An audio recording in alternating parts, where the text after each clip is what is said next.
Palavra de Deus, mensagens de vida.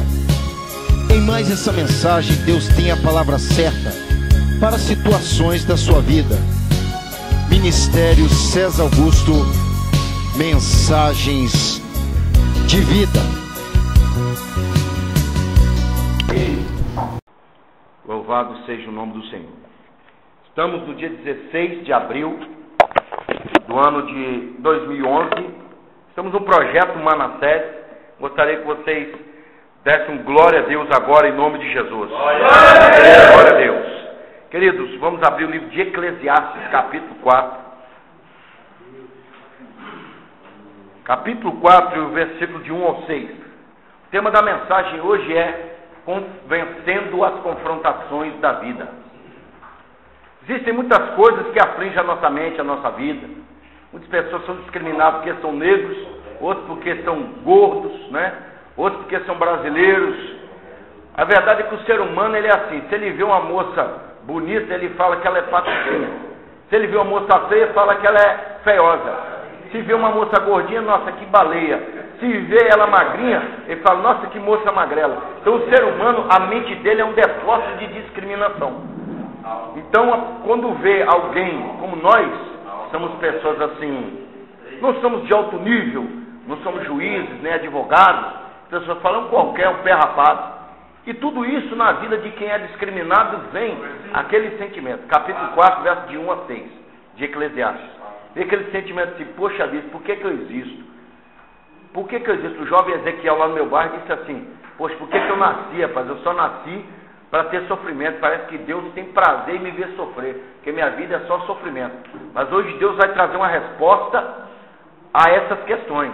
Nós vamos aprender a vencer as confrontações da vida. Amém? Amém. Glória a Deus. Vamos lá, meus queridos. Capítulo 4, verso de 1 a 6. Eu leio e os irmãos apenas acompanhem em espírito e com seu raciocínio. Diz assim: vi ainda as opressões que se fazem debaixo do sol. Vi lágrimas dos que foram oprimidos, sem que ninguém os consolasse. Vi a violência na mão dos opressores, sem que ninguém consolasse os oprimidos. Pelo que tenho por mais felizes os que já morreram, mais do que os que ainda vivem. Porém, mais que uns e outros, tenho por feliz aqueles que ainda não nasceram e não viram as más obras que se fazem debaixo do sol. Então vi que todo trabalho e toda destreza em obras provém da inveja dos homens contra o seu próximo. Também isto é vaidade e aflição de espírito. O tolo cruza os seus braços e come a sua própria carne.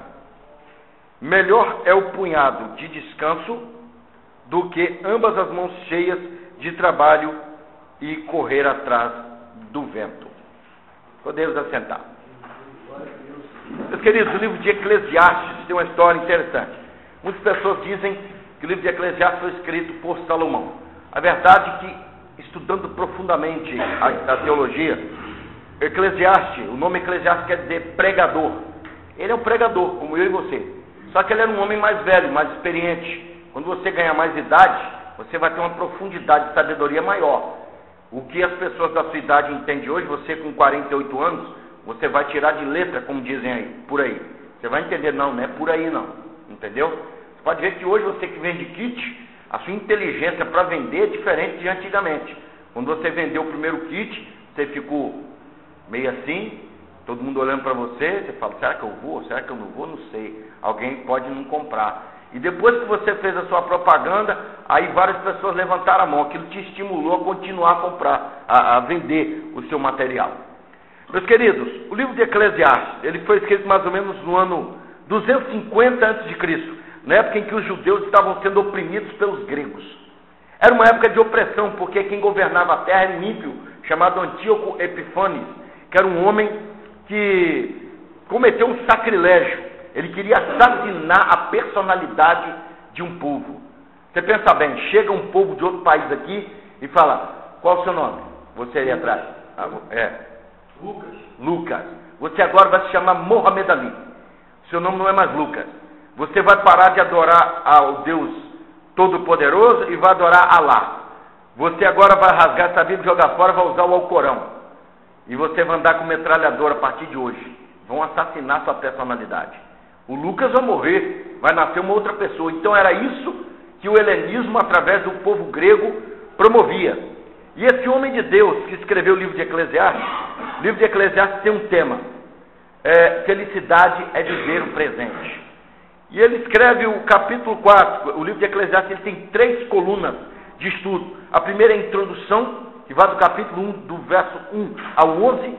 Depois nós temos felicidade, onde encontrar felicidade, que vai do capítulo 2 até o 6, e depois buscando equilíbrio, o capítulo 7 até o 12. O livro de Eclesiastes ele é um livro que apresenta a vida em forma de experiências. A pessoa que fala aqui está te aconselhando. Ele parece um pregador atrás do altar, aconselhando você a como viver. E baseado no capítulo 4, que tem 3 pontos de estudo, que é trabalho, opressão e problemas, ele parece estar falando para os nossos dias de hoje. Tribulações da vida. Ele diz assim: eu vi todas as opressões que se fazem debaixo do sol. O que é que ele viu? Ele viu tráfico, ele viu opressões, ele viu escravidão, ele viu o camarada merecendo R$50 no dia e alguém pagando 20. Ele viu o camarada trabalhar mês a mês e sem descanso. Ele viu o camarada ser mandado embora do serviço sem receber os seus tempos de casa. Ele via viúvas ficarem viúvas muito cedo. Por quê? Por causa da guerra. Então ele viu todas as opressões. Ele viu covardias com pessoas idosas. Ele viu estupro de moças que eram virgens e várias pessoas estuprando. Ele viu opressões sobre a terra. E quem sabe você também tem visto. Você pergunta: onde é que está Deus? Por que ele não trabalha? Por que ele não atua? Por que ele não mata essas pessoas? Deus vai te trazer uma resposta hoje. Olha só: vi as lágrimas dos que foram oprimidos, sem que ninguém os consolasse. Ele viu as lágrimas da moça que ficou viúva, do aborto. Eles viram, por exemplo, pessoas cobrarem caro num aluguel, e viu muitas pessoas praticamente trabalhando para pagar o aluguel e comer migalha. Então aquilo irritava o pregador. Isso de repente irrita você. Você de repente vê pessoas que morrem vítima do tráfico. Pô, rapaz, tão novo, por que ele morreu? Mas vai ver qual foi o caminho que ele escolheu. A Bíblia fala no capítulo 4, versos 18 e 19 de Provérbios. Uma das formas de você vencer as confrontações da vida é você escolher o caminho certo. Vocês escolheram o caminho da salvação, vocês estão aqui. Imagina se você estivesse no mundo, você ia seguir o caminho da sua natureza, podia estar morto, podia estar aleijado, né? Podia estar com o vírus da AIDS, podia estar perseguido para a morte, tendo que sair daqui para outro lugar, viver igual mendigo lá, até se estabilizar. Então por que muita gente sofre hoje em dia? O primeiro passo é o caminho que você escolhe.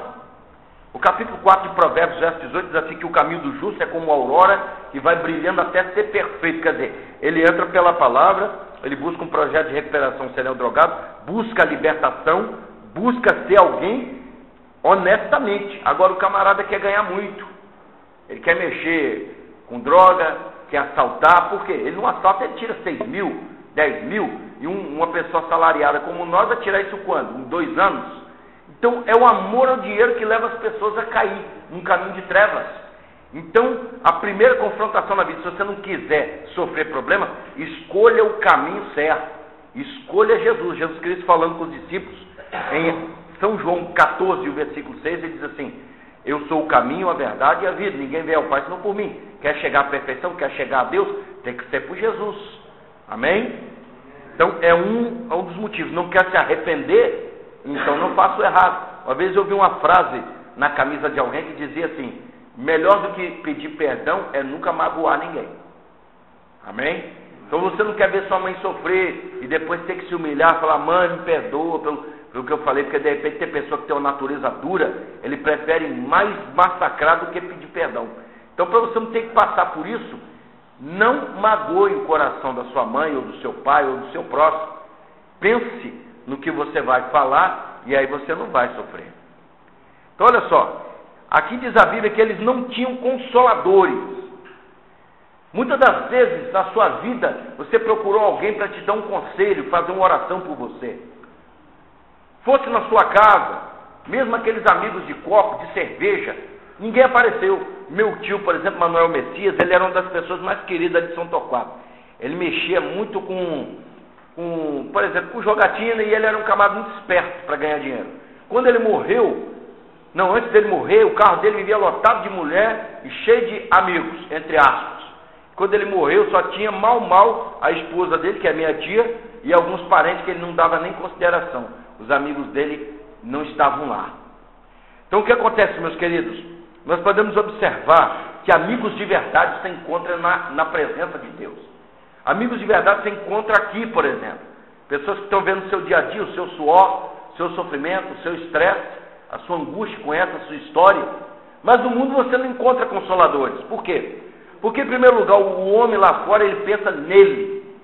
Ele é egoísta. Ele pensa no seu lucro. Se ele puder explorar você, ganhar 2 dias nas suas costas e não te pagar, ele faz isso. É por isso que não tem consoladores no mundo. Por causa do egoísmo, por causa do capitalismo. Porque muitas pessoas têm medo. Na época em que o escritor de Eclesiastes escreveu, os gregos oprimiam a terra. Então ele fala, eu vou consolar aquele camarada danado, vai que aquele camarada começa um motim, aí eles vão me ligar esse camarada a mim, e daqui a pouco eu estou preso. Não vou fazer isso não. O medo também faz muita gente não querer consolar você.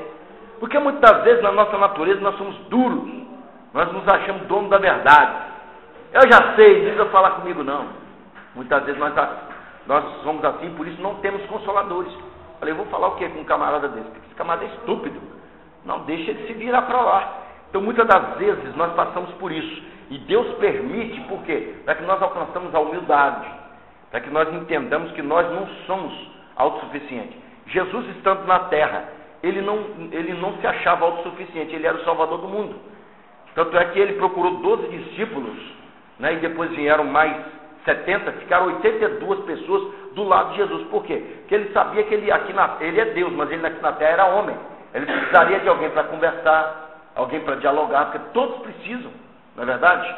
E quando você tem um amigo, o que acontece? Você também tem um consolador, alguém que vê você triste e fala, poxa rapaz, o que está acontecendo? Você não é assim, você normalmente é alegre. Então, na época em que esse homem vivia, parece a época que nós vivemos. Hoje em dia você, por exemplo, vai vender o kit numa casa, as pessoas olham para você como um drogado, não olham para você como um servo de Deus que busca a libertação ou que já é liberto. Então, o medo, o egoísmo, o capitalismo faz isso. As pessoas nunca falam, não, meu filho, vem cá, que é um prato de comida, é muito difícil. As pessoas olham você com aquele olhar assim. E nós devemos tomar muito cuidado para não se aborrecer. Eu conheci um rapaz, o nome dele era José Newton. Nós lutamos para colocar ele na casa de recuperação. Já livramos ele de tomar tiro de muita gente, né? Que ele roubava as bicicletas lá no bairro. Mas não teve jeito. Ele nunca achava um consolador. Por quê? Quem é que vai acreditar num camarada drogado que pode roubar você? Que se fosse seu amigo, alguém pode chegar e atirar nele e matar em você. Então, e matar você também. Então, o que eu quero dizer para vocês, meus irmãos? Uma das formas de nós vencermos as confrontações da vida e termos consoladores é nós sermos humildes, sermos educados, parar para ouvir, não é verdade? Os homens que se destacaram pela sabedoria no mundo, como Gandhi, Confúcio, né? Grandes homens, né? Eles se destacaram pela paciência em ouvir. Às vezes você tem que guardar seu conhecimento ali num canto, parar e ouvir, porque ninguém sabe tudo, só Deus. Amém? Amém. Glória a Deus. Então eles não tinham consoladores. Olha, ele viu a violência ou o poder na mão dos opressores, sem que ninguém consolasse os oprimidos. Muitas vezes você pergunta, rapaz, por que existe gente igual Gaddafi? Gaddafi, ele é um ditador lá no Egito. Por que existe gente igual Fidel Castro, igual Saddam Hussein, né? Igual Khomeini, igual Mussolini, igual Hitler? Essas pessoas existem por muitos motivos, mas um deles é para castigar aqueles que não querem servir a Deus. Os judeus, por exemplo, sofreram muito com o Holocausto. Morreu 6 milhões de judeus. Foi o povo que mais morreu na guerra, vítima de Hitler. Mas por quê? Se você pegar São Mateus 27, vocês vão ver que eles falam assim com Jesus. Olha, não, fala assim com Pilatos. Olha, caia o sangue desse homem sobre nós e nossa descendência. Então eles foram massacrados pelos romanos. Só no massacre morreu 1.100.000 judeus no ano 70 depois de Cristo, na invasão do grande general Tito, que invadiu lá, porque eles quiseram se opor ao governo romano. Então o que acontece? O povo judeu sofreu bastante, porque não quiseram aceitar a divindade de Cristo. Nós, graças a Deus, somos felizes, mas eles em toda a vida deles sempre foram massacrados. Por quê? Porque eles eram pessoas, Deus permitiu que os ímpios fosse uma vara na mão deles, na mão de Deus, para que eles pudessem ser punidos. Por quê? Porque eles não aceitam a Jesus como Salvador. Hitler, nas últimas palavras dele, ele disse: olha, eu culpo os judeus, e também, ele primeiro culpou os russos, que venceram ele na Segunda Grande Guerra Mundial, mas também culpa os judeus, porque eles não aceitam a nossa religião imperial. Ele estava falando do catolicismo, mas ele também estava falando daqueles que não aceitavam a Cristo como Salvador. Então o que acontece? De repente, para nós, eu vou ser bem claro, nós vemos tanta opressão no mundo e pensamos: por que isso? Deus às vezes tem um plano na vida daquele ímpio. Aquele homem mais ruim que você conhece, de repente ele vai ser um homem de Deus lá na frente. Quem já ouviu aquele hino assim: evangeliza, evangeliza? Um camarada chega no Nordeste, é uma ilustração, encontra um tal de Zé, um camarada meio bruto, e aí aquele evangelista fica meio assim, não evangeliza ele não, o Espírito Santo vai e toca no coração dele: evangeliza, evangeliza. Ele vai, leva a palavra, aquilo toca o coração daquele homem bruto, e ele se converte. E aí é o homem bruto que canta: evangeliza, evangeliza. Porque, irmão, quem faz a obra não é você. Deus usa da nossa simplicidade para poder lançar a semente. Às vezes é um folheto que você vai entregar, né? Deus me fez esquecer de todo o meu sofrimento. Aí a pessoa para, analisa, lê lá os versículos bíblicos, né? Vi até alguns ali fora, e você não sabe, mas aquela placa ali já ganhou mais de 60 almas para Jesus.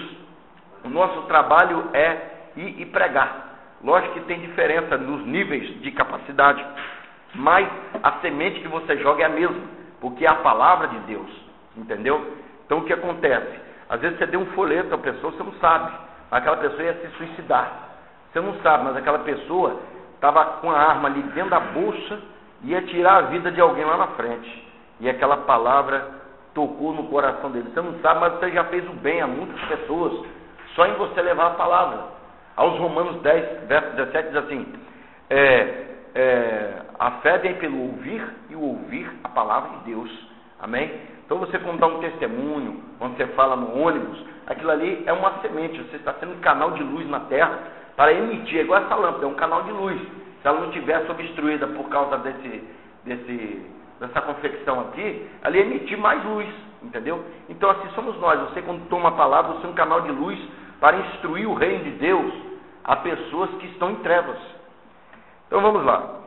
Pelo que tem mais felizes, olha só as observações do pregador. Pelo que tem mais felizes os que morreram, mais do que os que já vivem. Por quê? Porque o tempo que ele vivia era como os nossos tempos. Tempos de opressão, tempos de guerra. Às vezes você fala: rapaz, quem morreu está feliz, hein? Pelo amor de Deus, já pensou ver isso? Igual uma vez eu assisti num jornal pela manhã, o cidadão pegou uma marreta e estourou a cabeça de 2 crianças. E a culpa foi da mãe. Por quê? Porque mal conhecia o cidadão, botou para morar com ela, e o cidadão foi e fez isso com as crianças. Cidadão com temperamento violento. Você viu o tal do Wellington Menezes, esse cidadão aí muito falado, é o Wellington de Oliveira, aquele que entrou dentro de uma escola e assassinou várias crianças. Você vê, o camarada usava até speed loader, entendeu? Que é um mecanismo de recarga rápida, entendeu? Normalmente quem usa isso aí são policiais profissionais. E o cidadão, rapaz, vítima do bullying, quem não sabe o que é o bullying, é a zoação, né? Porque o cidadão, com todo respeito, não tinha boa aparência, e era uma pessoa assim, de baixo nível no mundo normal. Então o que acontece? Muitas pessoas discriminavam ele. E qual foi a saída que ele achou? Matar outras pessoas, executar. Agora, ele, ignorante na palavra, ele disse: quando eu morrer, peço um irmão para orar por mim, para que Deus me perdoe por esse pecado. Muitas pessoas têm uma ideia errada de Deus. As pessoas que se matam, eles cometem um crime contra a lei moral de autoassassinato. Quando a Bíblia fala não matarás, é não cometer eutanásia, aborto e também não se matar. Porque quando você faz isso, você está transgredindo o mandamento, você morre no pecado. Meu pai, por exemplo, ele morreu vítima disso aí. Todas as pessoas, meus irmãos, que começam a observar o mundo, né, vendo só opressões, vendo só angústia, o que acontece? Você vai dar graças a Deus que as pessoas que morreram, já morreram, você ia desejar estar até no lugar deles. Por quê? Porque os crimes que se cometem hoje são piores do que antigamente. Se você for pegar os jornais de antigamente na internet, onde é que você já viu que um filho teve sexo com a própria mãe? Que um próprio irmão matou a família, ou houve crimes. Você vê que hoje em dia tem tido muitos crimes, Satanás está trabalhando tanto na terra, crimes contra as crianças, camarada estuprando crianças, pedofilia, entendeu? Tanta prostituta à disposição, o camarada quer adulterar, não quer obedecer a Deus, tanta prostituta aí à disposição, rapaz. Então o camarada tem que olhar para uma criança, tem que sentir desejo para uma criança que não tem o corpo formado, e sente que aquilo é Satanás na vida de uma pessoa. Então esse era o sentimento do pregador, que aquele que já tinha morrido não viveria aquele tempo de angústia. Às vezes nós temos esse sentimento, mas a Bíblia diz em São João 16:33, digo-vos isso para que tenhais paz comigo, no mundo tereis aflições, e as nossas aflições são diferentes da do mundo. O mundo tem aflição de quê? Bom, ele sofre esse sol quente, o mundo às vezes, o cidadão está sem emprego, às vezes o camarada é qualificado profissionalmente, às vezes ele tem que trabalhar num nível menor para não passar fome, né? Mas nós passamos por lutas piores. Por quê? Porque nós somos cristãos, porque nós não concordamos com o pecado, nós não concordamos com a mentira, com a prostituição, e você fica todo quadrado no meio deles. Então nossas aflições são diferentes, mas vamos vencer em nome de Jesus. Uma outra observação que ele fez aqui, olha só. Porém, mais que uns e outros tenho por feliz aquele que ainda não nasceu e não viu as más obras que se fazem debaixo do sol. Quando você, o seu pai, teve o ato sexual com a sua mãe e gerou você dentro do óvulo dela, saíram 11 milhões de espermatozoides, que seriam 11 milhões de seres vivos que poderiam estar aqui, né? Então o que acontece? Deus, entre 11 milhões de seres, que são aqueles espermatozoides, ele olhou para você e falou, é você quem vai fecundar. E você nasceu. Poderia ter um Carlos no seu lugar, ou um Daniel, mas com outra aparência. Poderia estar um Lourinho aqui com o seu nome. Poderia estar um Miguel no seu lugar, um negrinho, cabelo pichain. Poderia estar um Vitor no seu lugar, né? Um camarada bem branco mesmo, quase vermelho, né? Poderia estar um Antônio no seu lugar. Mas Deus olhou para você e viu que você é quem deveria estar aqui. Ele falou, esse aqui vai me ser mais útil. Ficou 10.999.000 para trás, sem nascer. Então o que acontece? Aqueles ali, na observação desse pregador, são aqueles que são mais felizes. Por quê? Porque não viu as tristezas que você já viu. Não passou pelas angústias que você passou. Entendeu? Não sofreu a traição que vocês sentiram. Então, meus irmãos, muitas pessoas às vezes têm esse sentimento como esse pregador que escreveu o livro de Eclesiastes. Ele fala assim, rapaz, aqueles que morreram são mais privilegiados, e aqueles que não nasceram, melhor ainda, porque os que morreram ainda sofreram um pouquinho, e aqueles que não nasceram, eles não teriam sofrido nada. Às vezes nós queremos nos isolar da vida. Você sabe o que acontece com quem se isola? Ele fica depressivo. E o que a depressão faz? Ela mata você. Existem pessoas, minha mãe trabalha na casa da dona Jaqueline, ela é uma pessoa que sofreu derrame. Ela teve a sua vida praticamente comprometida com a doença. Praticamente não pode ter um casamento, uma vida normal, quem sabe não pode gerar filhos. E é uma pessoa desconsiderada pela sociedade, porque ela anda assim, ó, torta. Então, às vezes, uma doença faz o ser humano ver o mundo de outros olhos. Como assim? Você fala, pô, estou nessa cadeira de rodas entrevado, nunca mais na vida vou poder jogar uma bola. Mas existem outras atividades.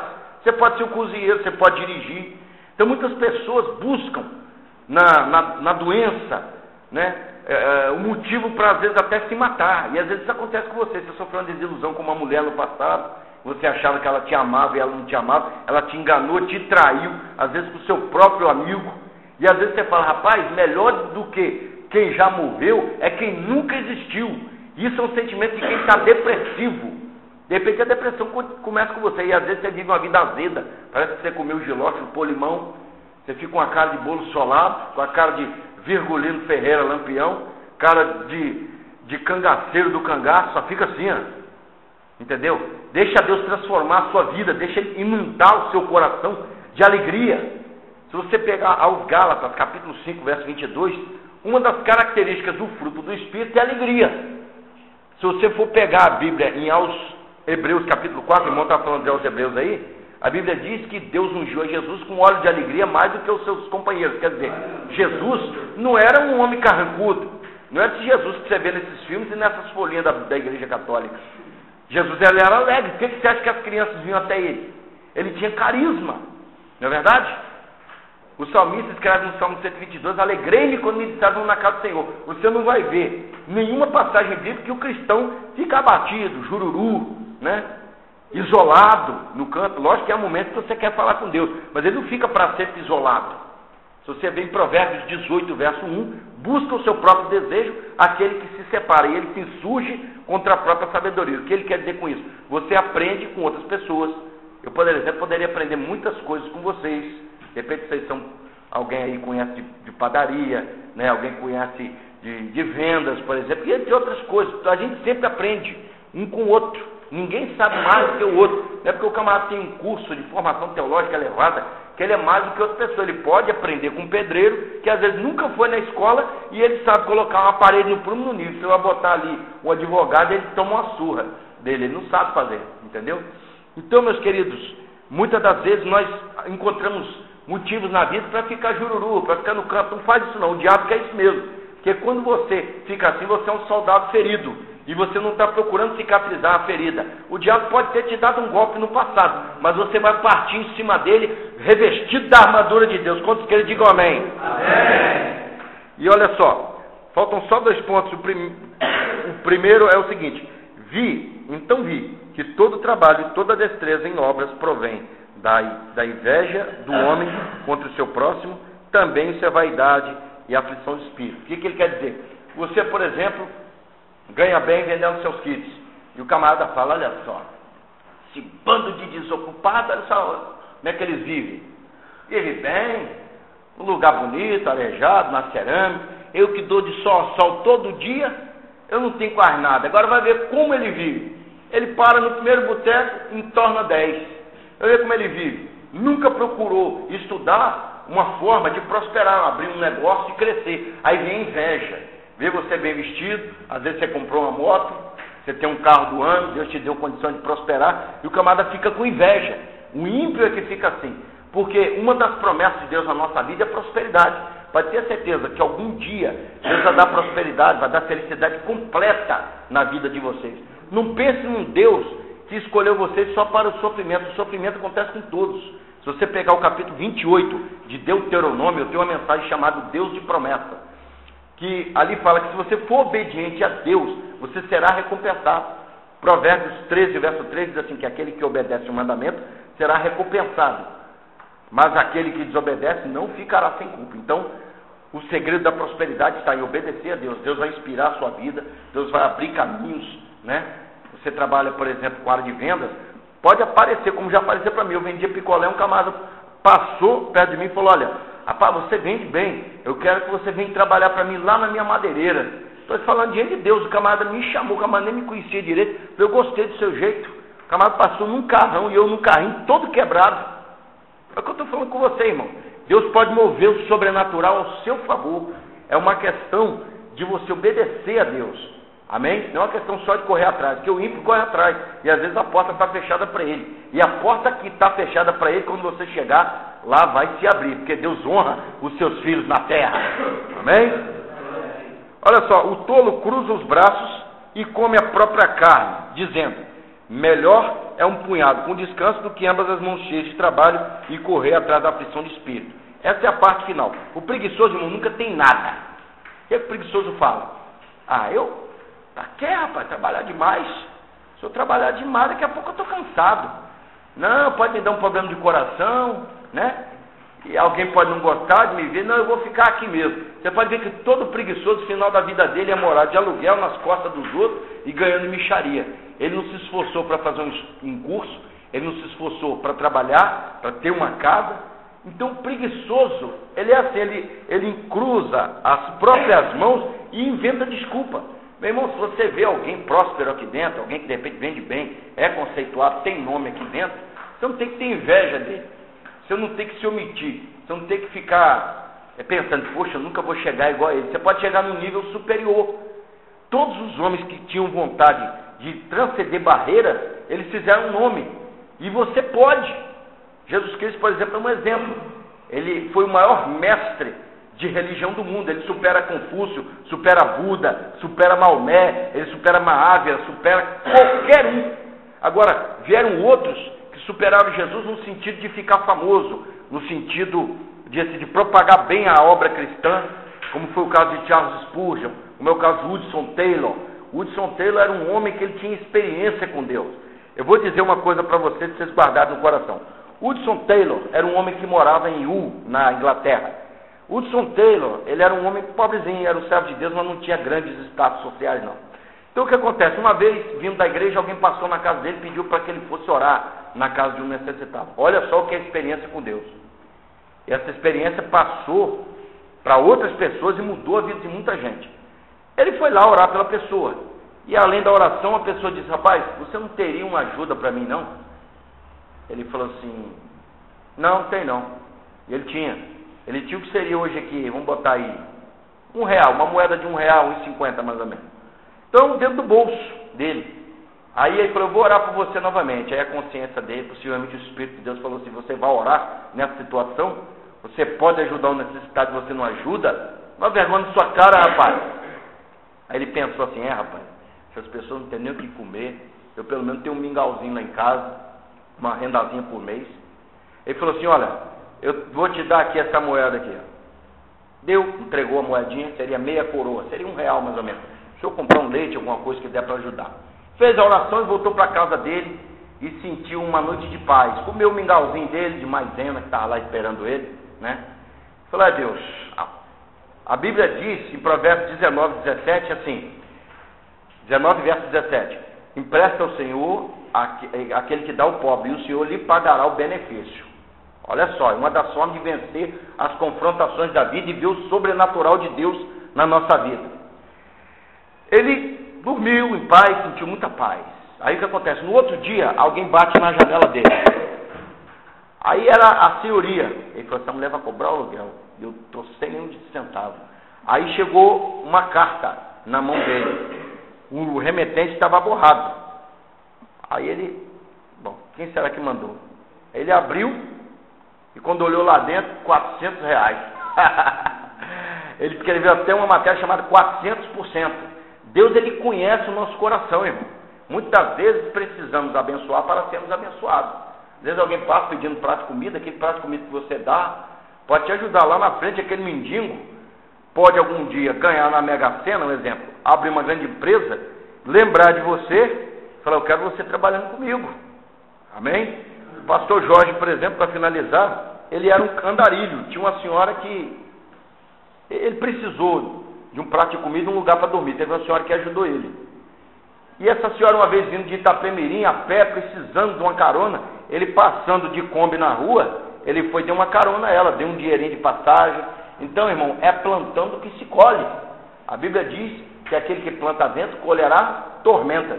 Se você planta amizade, se você planta amor, educação, se você procura respeitar os outros, você vai ter uma sociedade que vai gostar muito de você. Por que você acha que muitas pessoas, quando chegam, o ambiente fica iluminado?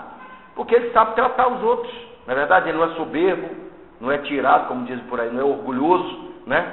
Então, essa é uma das formas de vencer na vida, irmão. Sermos educados, sermos amigos, sermos trabalhadores, não ficarmos olhando só pelas opressões do mundo, que o mundo está em guerra, que o mundo está em crise financeira, que o mundo está passando por problemas referentes à violência, a drogas. Não, você tem que olhar para Deus. O mundo jaz no poder do maligno. Se você pegar 1 São João 5,19, diz assim: o mundo jaz no maligno. Eu estou até escrevendo um livro chamado A Era do Dragão.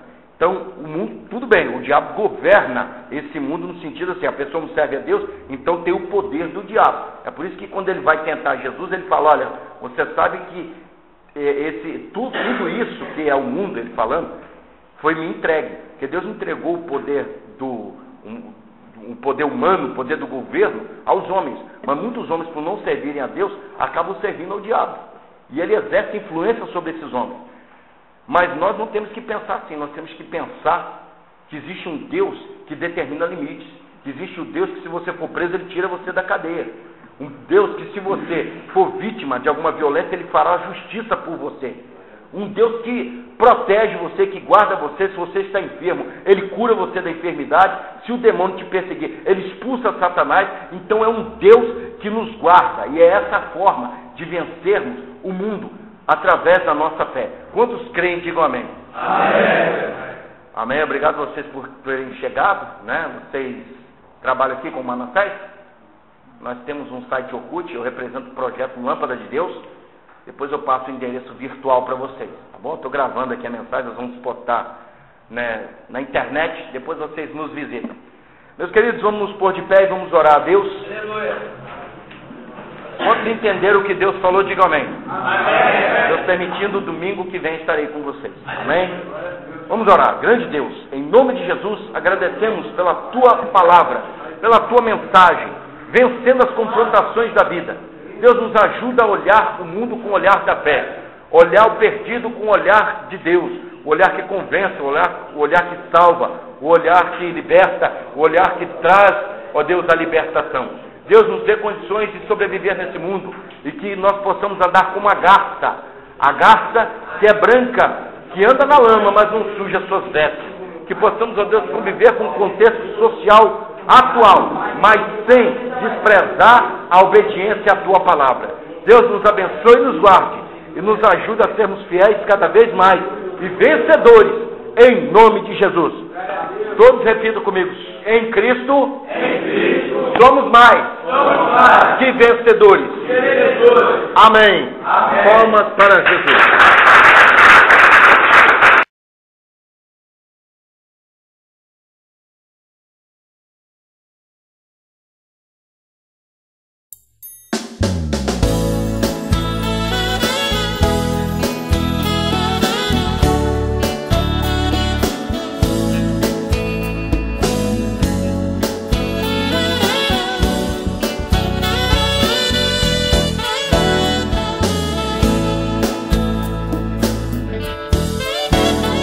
Quantas vezes no escuro da noite os maus pensamentos vêm lhe perturbar, tão sozinhos e amedrontado, você pelos cantos começa a chorar. É tão grande esse desespero que ele tira a calma, pois o medo e a solidão lhe perturba a alma. Está tão sozinho, pisando em espinhos, banhado de lágrimas. Jesus te dá alegria, é só confiar, e todas as lutas da vida você vencerá. Jesus é um amigo e está contigo pra te ajudar, e você vai ver que a sua vida ele vai mudar.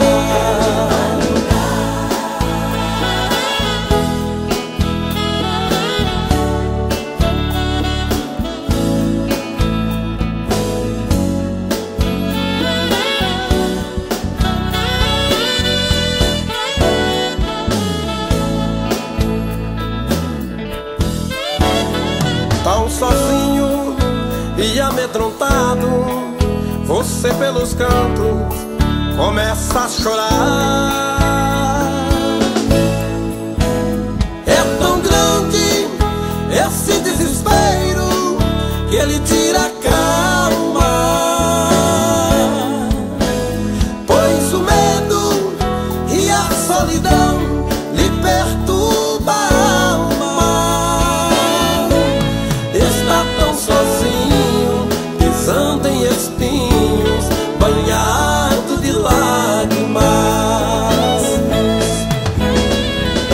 Jesus te dá alegria, é só confiar,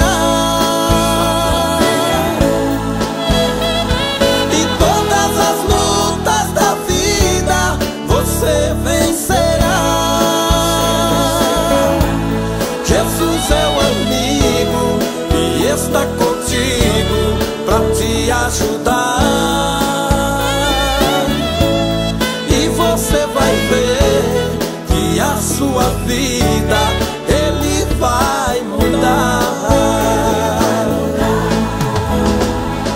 Jesus te dá alegria, é só confiar. E todas as lutas da vida você vencerá. Jesus é o amigo e está contigo pra te ajudar. E você vai ver que a sua vida Ele vai mudar. E você vai ver que a sua vida Ele vai mudar.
Quantas vezes no escuro da noite os maus pensamentos vêm lhe perturbar, tão sozinhos e amedrontado, você pelos cantos começa a chorar.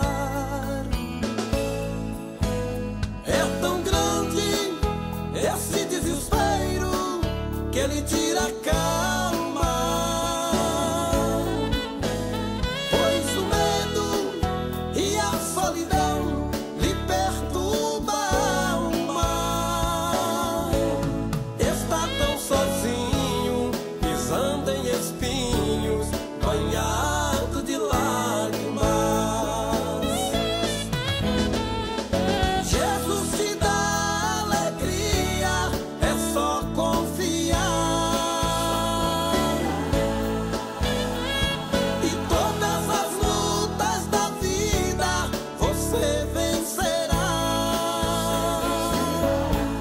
Jesus é um amigo e está contigo pra te ajudar.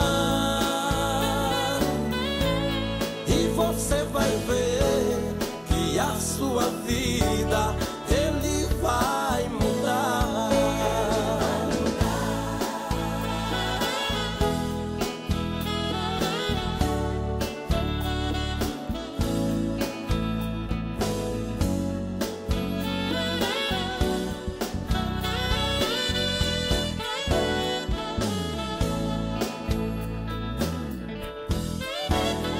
Tão sozinho e amedrontado, você pelos cantos começa a chorar. É tão grande esse desespero que ele tira a calma, pois o medo e a solidão lhe perturba a alma. Está tão sozinho, pisando em espinhos, banhado de lágrimas. Jesus te dá alegria, é só confiar. E todas as lutas da vida você vencerá. Jesus é o amigo e está contigo pra te ajudar. E você vai ver que a sua vida Ele vai mudar.